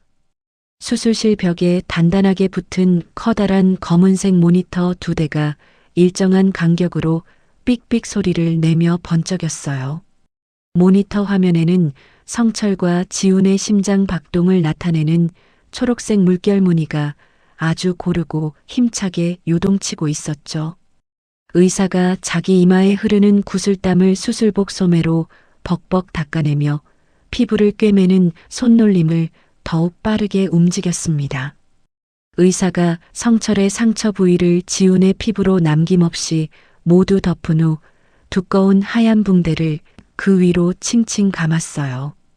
의사가 지훈의 피가 고인 넓은 등판에도 소독약을 듬뿍 뿌리고 커다란 하얀색 반창고를 아주 단단하게 붙였습니다. 모니터에 삑삑거리는 일정한 기계음 소리가 수술실 안을 가득 채우며 두 사람의 숨결이 안정적으로 이어지고 있음을 명확하게 알렸죠. 수술실 천장에 밝고 둥근 조명이 나란히 누운 부자의 붕대 덮인 상처를 아주 따뜻하게 비추었습니다. 재활치료실 안이 독한 소독약 냄새와 뜨거운 땀 냄새로 꽉 찼습니다. 지훈이 양쪽 평행봉을 두 손으로 꽉 움켜쥐고 덜덜 떨리는 다리로 서 있었죠. 지훈의 넓은 등판과 양쪽 허벅지에는 두꺼운 압박 붕대가 빈틈없이 칭칭 감겨 있었습니다. 지훈이 한쪽 발을 앞으로 힘겹게 내딛자 얼굴이 고통으로 심하게 일그러졌어요. 지훈이 평행봉을 잡은 손에 핏대가 서도록 힘을 잔뜩 주며 비명을 질렀습니다. 아, 살같이 다 찢어질 것 같이 너무 아픕니다. 지훈의 이마에서 굵은 땀방울이 비오듯 쏟아져 내려 바닥을 둥글게 적셨죠. 성철이 휠체어 바퀴를 직접 굴리며 지훈의 등 뒤로 바짝 다가왔습니다. 성철이 휠체어 손잡이를 짚고 다리를 덜덜 떨며 자리에서 천천히 일어났어요. 성철이 지훈의 허리춤을 두 손으로 단단하게 붙잡으며 크게 호통을 쳤습니다. 이 녀석아, 고작 한 발짝 걷고 엄살 피울 거면 당장 그 자리에 주저앉아라. 내 놈이 내 몸에 덮어준 그 귀한 살같이 아까워서라도 애비는 죽기 살기로 악착같이 걸을 거다. 지훈이 거친 숨을 헐떡이며 성철을 향해 땀범벅이 된 고개를 돌렸죠. 지훈이 눈물이 핑 돈 두 눈을 끔뻑이며 쉰 목소리로 대답했습니다. 아버지, 제가 어떻게 주저앉습니까? 우리 아버지가 제 허리를 이렇게 꽉 잡아주시는데요. 제 피부가 다 터져서 피가 줄줄 흘러도 오늘 무조건 10발자국 다 걷고 병실로 돌아갈 겁니다. 성철이 지훈의 땀 젖은 등을 손바닥으로 툭툭 치며 붉어진 눈시울을 훔쳤어요. 그래, 내 새끼 참 장하다. 애비가 뒤에서 단단하게 꽉 받쳐줄 테니까 앞만 보고 똑바로 걸어라. 지훈이 이빨을 꽉 깨물고 남은 한쪽 발을 바닥 위로 거칠게 뻗었습니다. 지훈의 다리가 사시나무처럼 심하게 떨렸지만 두 사람은 발을 맞춰 복도를 천천히 걸어 나갔죠. 수진이 과일 바구니를 양손에 무겁게 들고 재활치료실 문을 활짝 열고 들어왔습니다. 수진이 땀을 비오듯 흘리며 걷는 두 사람을 발견하고 환하게 웃으며 소리쳤어요. 지훈 씨, 성철 할아버지. 두 분 다 두 발로 걷는 모습이 몰라보게 훌륭해지셨습니다. 지훈이 수진을 발견하고 평행봉에 기댄 채 가쁜 숨을 몰아쉬며 고개를 숙여 인사했습니다. 수진 조사관님, 바쁘신데 여기까지 또 무거운 과일을 사들고 오셨습니까? 조사관님이 인터넷에 올려주신 우리 부자 사연 덕분에 전국에서 후원금이 산더미처럼 모였습니다. 그 돈으로 지긋지긋한 사채빚도 100원짜리 하나 안 남기고 다 갚고 아버지 엄청난 병원비도 싹 다 해결했습니다. 지훈이 허리를 깊이 숙여 수진을 향해 정중하고 깍듯하게 절을 했죠. 성철도 낡은 지팡이를 짚고 엉거주춤 서서 수진을 향해 고개를 연신 끄덕였습니다. 수진 조사관이 우리 불쌍한 부자 목숨을 살려준 진짜 생명의 은인입니다. 조사관님, 그 크고 깊은 은혜를 이 늙은이가 죽을 때까지 절대로 잊지 않고 뼛속에 새기겠습니다. 수진이 허공에 두 손을 휘저어 손사래를 치며 과일 바구니를 탁자 위에 조심스럽게 내려놓았어요. 아닙니다.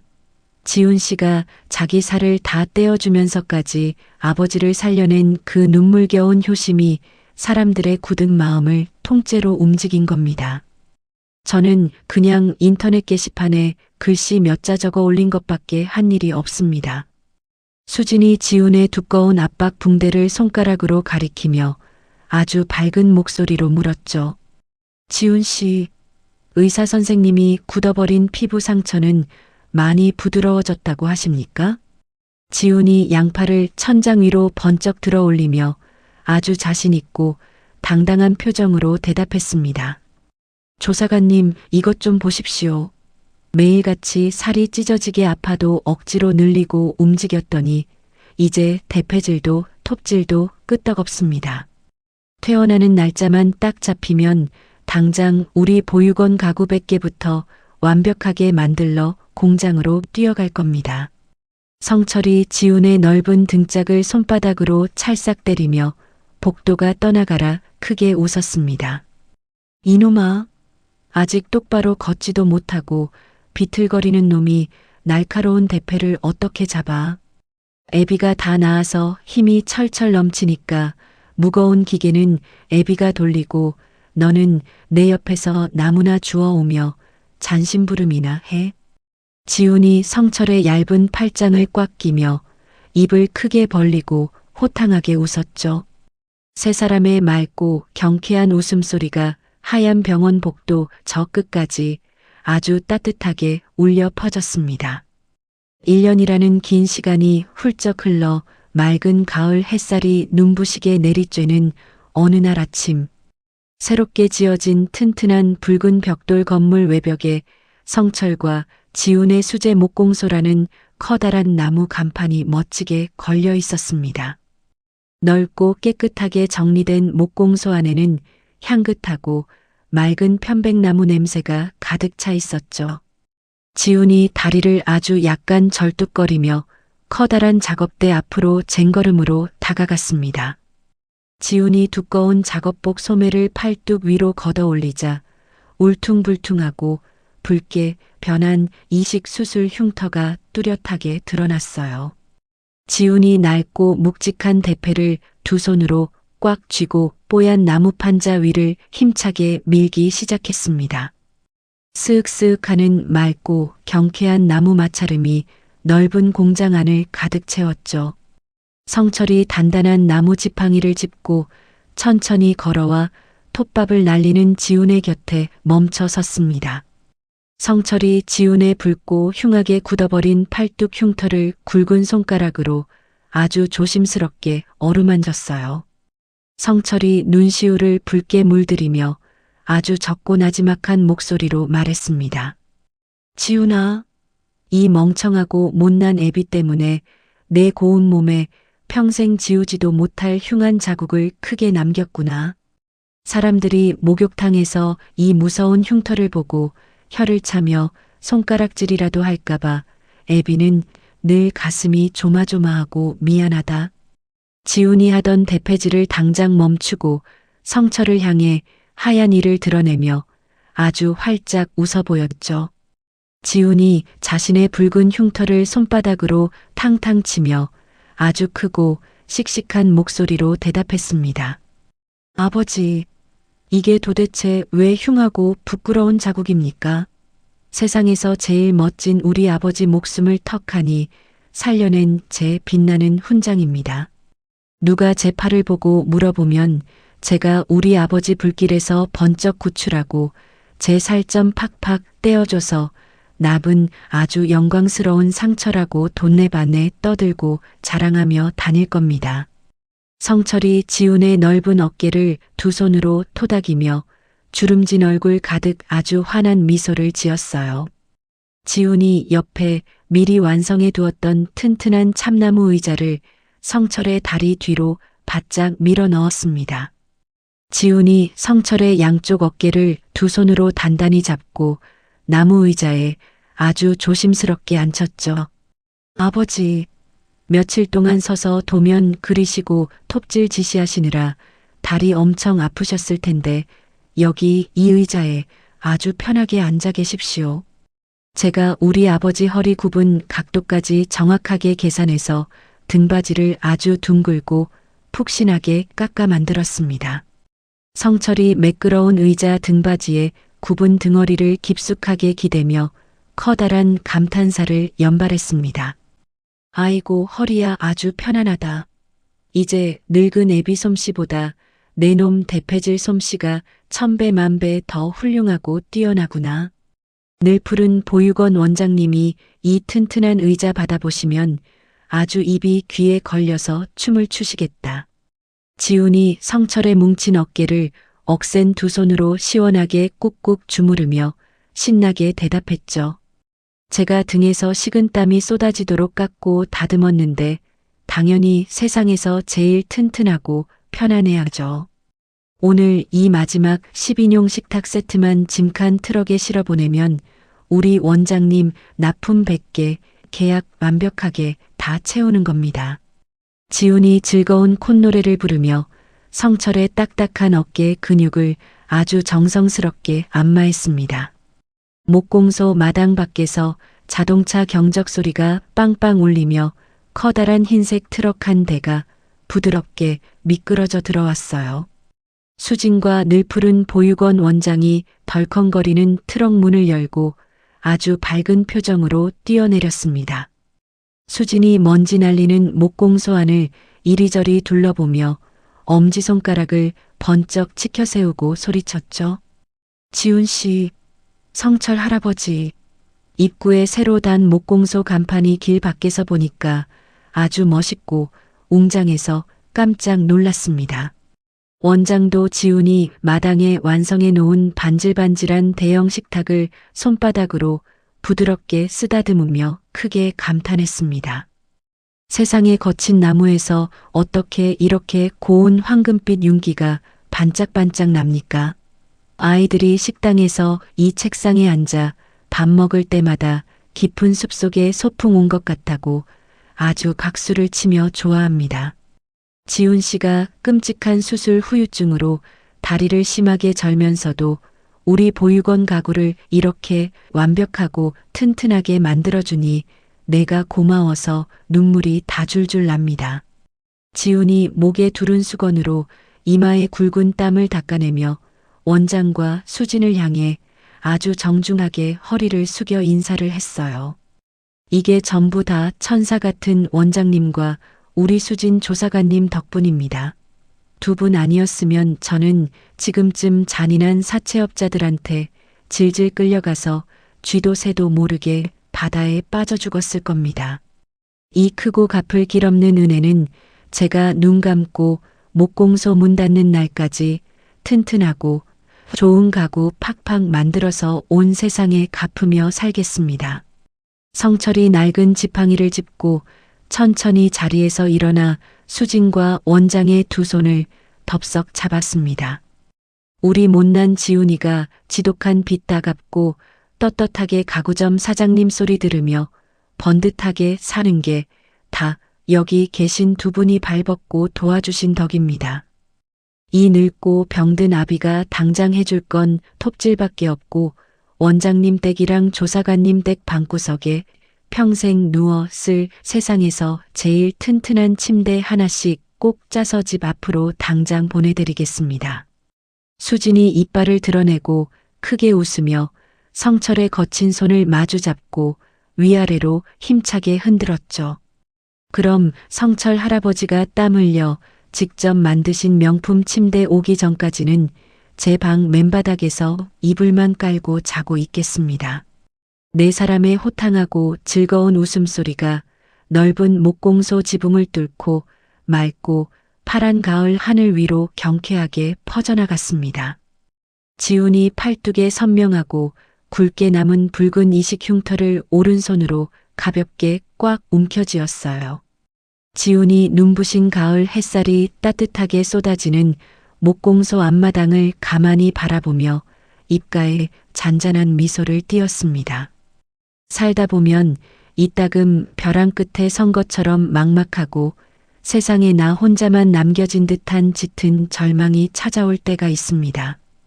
오늘 사연의 주인공 역시 감당할 수 없는 삶의 무게에 스스로를 버리려 했지만 자신을 대신해 불길 속으로 뛰어든 아버지의 뜨거운 희생 덕분에 다시 일어설 수 있었습니다. 두 부자의 몸에 깊게 새겨진 끔찍한 화상과 이식 수술의 흉터는 이제 아픈 상처가 아니라 서로의 생명을 지켜낸 세상에서 가장 눈부신 훈장이 되었습니다. 혹시 지금 끝이 보이지 않는 어둠 속에서 홀로 눈물 찢고 계신 분이 있다면 여러분의 삶을 포기하지 않고 묵묵히 응원하는 든든한 누군가가 곁에 반드시 있다는 사실을 기억해 주셨으면 좋겠습니다. 아무리 새까맣게 타버린 잿더미라도 그 속에서 다시 희망의 새싹이 돋아나듯 여러분의 시련도 언젠가 단단한 기적이 되어 빛날 것입니다. 이야기를 끝까지 들어주신 분이 계시다면 잘 들었다고 댓글 하나만 남겨주세요. 감사합니다.